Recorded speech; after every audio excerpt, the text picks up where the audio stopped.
Wakil Ketua Komisi 10 DPR RI Dede Yusuf menyoroti kenaikan uang kuliah tunggal atau UKT yang terjadi di beberapa perguruan tinggi negeri.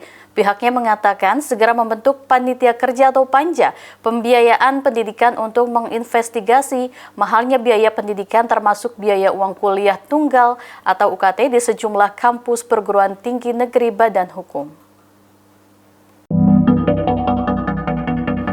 Pernyataan tersebut diutarakan Wakil Ketua Komisi 10 DPR RI Dede Yusuf dalam program Dialektika TVmu. Dede Yusuf mengakui kenaikan UKT di sejumlah kampus perguruan tinggi negeri Badan Hukum tidak wajar karena naiknya mencapai 100% hingga 500%. Wakil Ketua Komisi 10 DPR RI Dede Yusuf mengatakan segera membentuk panitia kerja pembiayaan pendidikan untuk menginvestigasi mahalnya biaya pendidikan termasuk biaya uang kuliah tunggal di sejumlah kampus perguruan tinggi negeri Badan Hukum. Melakukan revisi Permendikbud 2 tahun 2024 karena itu merupakan cikal bakal dari awalnya para PTNBH menaikkan UKT ataupun IP tadi ya. Nah, kalau long termnya ini yang disebut sebagai kita bagaimana pembiayaan pendidikan ini kita harus pahami dulu. Dari mandatory spending 20%, sebetulnya yang dikelola Kemendikbud itu berapa sih? Jadi kalau kita berbicara mandatory spending undang-undang adalah 20%, kurang lebih 600 triliun, 600 sekian puluh triliun. Yang dikelola oleh Kemendikbud itu hanya sekitar 90 triliun, artinya hanya sekitar 15% dari 600 triliun tersebut. Nah, sisanya kemana? Ternyata ada namanya fungsi pendidikan. Dan fungsi pendidikan ini ada di berbagai kementerian dan lembaga lainnya. Ada juga di yang namanya pemerintah daerah yang diturunkan dalam bentuk DAK dan DAU pendidikan. Dan ada lagi yang lainnya yang bentuknya bansos. Bansos artinya bansos pendidikan seperti beasiswa dan lain-lain. Berarti yang dikelola oleh Kementerian Pendidikan ini adalah sangat kecil daripada yang dibutuhkan. Jadi dalamnya di situ ada namanya BOPTN, BOPTS, dan lain-lain.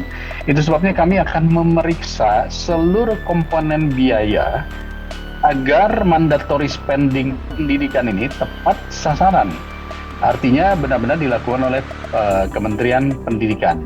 Satu contoh, di Dikti saja alokasi anggaran hanya sekitar 16 triliun atau 19 triliun, yang itu dibagi kepada sekian ratus perguruan tinggi negeri maupun bantuan-bantuan swasta, gaji rektor, gaji dosen, dan lain-lain, yang akhirnya itu menjadi sangat kecil sekali.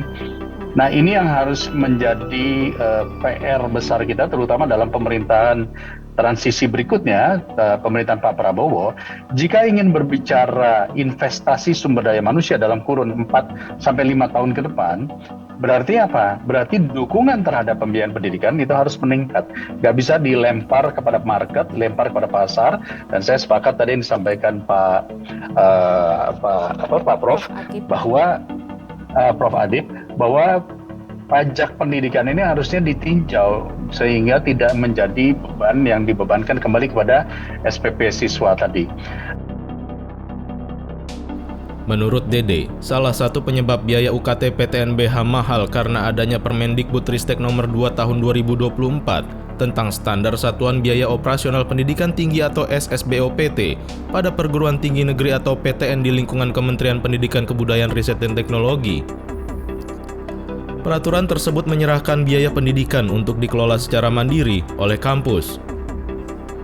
Dampak dari permen tersebut, Dede Yusuf mengatakan PTN harus membiayai secara mandiri biaya operasional pendidikannya sebesar 70%.